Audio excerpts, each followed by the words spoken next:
سمندر کی تہ سے انسانی تاریخ کا سب سے بڑا خزانہ مل گیا۔ 600 سے زائد لاشوں کے درمیان چھپائے گئے خزانے کو حاصل کرنے کے لیے عالمی جنگ کا خطرہ منڈلانے لگا۔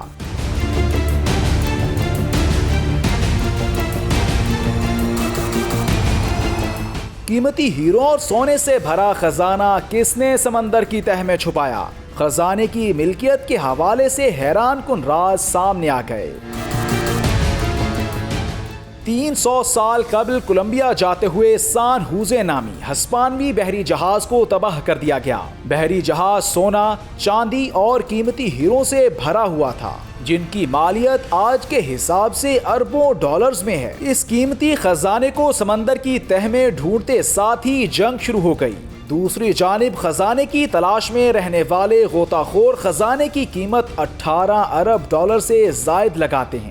ماہرین آثار قدیمہ کہتے ہیں کہ سان ہوزے سمیت پوری دنیا کے سمندروں میں ہزاروں تباہ شدہ جہاز موجود ہیں، جنہیں وہیں رہنے دینا چاہیے جہاں وہ موجود ہیں۔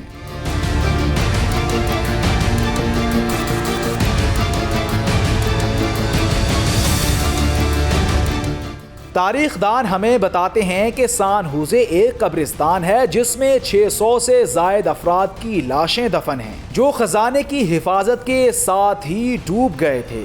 بحری جہاز سان ہوزے سن 1708 میں پاناما سے کولمبیا کے شہر کارتاخینا کی طرف نکلا تھا۔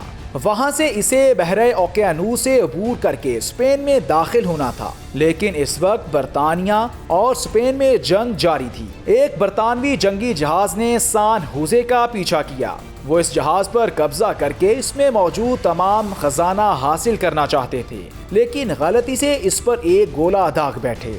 سان ہوزے تباہ ہو گیا اور اس کا ملبہ سمندر کی تہ میں چلا گیا۔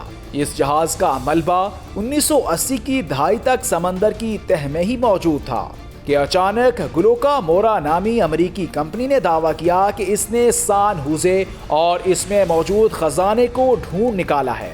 اس کمپنی نے کولمبیا کی حکومت کو راضی کرنے کی کوشش کی کہ اس جہاز کو سمندر سے باہر نکالا جائے اور خزانے کو آپس میں تقسیم کر لیا جائے، لیکن دونوں فریقین اس بات پر متفق نہیں ہو سکے کہ کس کا حصہ کتنا ہوگا، اور یہ معاملہ عدالتی کارروائیوں کی نظر ہو گیا۔ سن 2015 میں کولمبیا نے کہا کہ انہوں نے امریکیوں کی فراہم کردہ معلومات کے تحت خود ہی سان ہوزے کے ملبے کو ڈھونڈ نکالا ہے۔ اس کے بعد سے کولمبیا کی حکومت کا موقف رہا کہ گلوکا مورا کا تباہ شدہ جہاز یا اس کے خزانے پر کوئی حق نہیں۔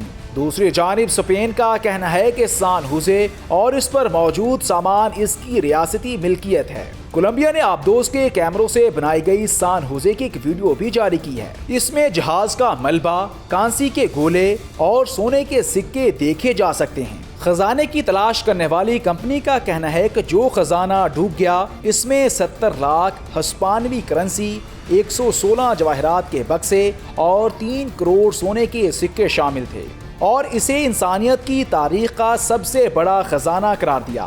تاہم کچھ لوگ ان تمام باتوں سے اتفاق نہیں کرتے۔ اقوام متحدہ کے مطابق دنیا بھر میں سمندروں کی تہ میں تقریباً 3 کروڑ تباہ شدہ جہاز موجود ہیں۔ یہ بات واضح نہیں کہ وہ کس کی ملکیت ہیں، اور اگر ان میں خزانے موجود ہیں تو انہیں حاصل کرنے کا حق کسے حاصل ہے۔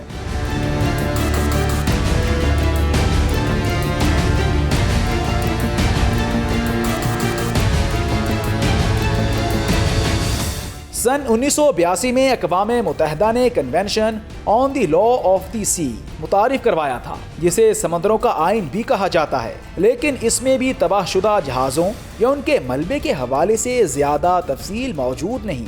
اسی سبب پھر اقوام متحدہ نے UNESCO under water cultural heritage 2001 convention متعارف کروایا۔ اس میں جہازوں کے ملبے کے حوالے سے کافی تفصیل شامل ہے، لیکن متعدد ممالک اس پر عمل کرنے سے گریزاں ہیں، کیونکہ انہیں ڈر ہے کہ اس وجہ سے سمندر میں موجود خزانوں پر ان کا دعویٰ کمزور پڑ جائے گا۔ امریکہ اور کولمبیا نے بھی اس کنونشن پر دستخط نہیں کیے تھے۔ آثار قدیمہ کے دیگر ماہرین کا خیال ہے کہ سان ہوزے کے ملبے کو سمندر کی تہ میں ہی پڑے رہنا دینا چاہیے۔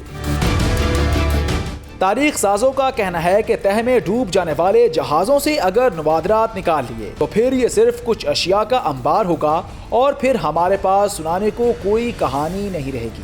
ہم سونا، چاندی اور ہیرے تو گن سکتے ہیں، لیکن پھر یہ سوال کون پوچھے گا کہ یہ خزانہ جہاز پر کیوں تھا؟ اس کا مالک کون تھا؟ وہ کہاں جا رہا تھا؟ یہ کہانی کہیں نہیں ہوگی۔ سان ہوزے کا خزانہ اس جہاز کے ڈوبنے کے سبب مرنے والے 600 افراد کی باقیات کے ساتھ سمندر کی تہ میں ہی رہنا چاہیے۔ اس خزانے کی کوئی کمرشل قیمت نہیں، اس کی قیمت صرف سائنسی اعتبار سے ہے۔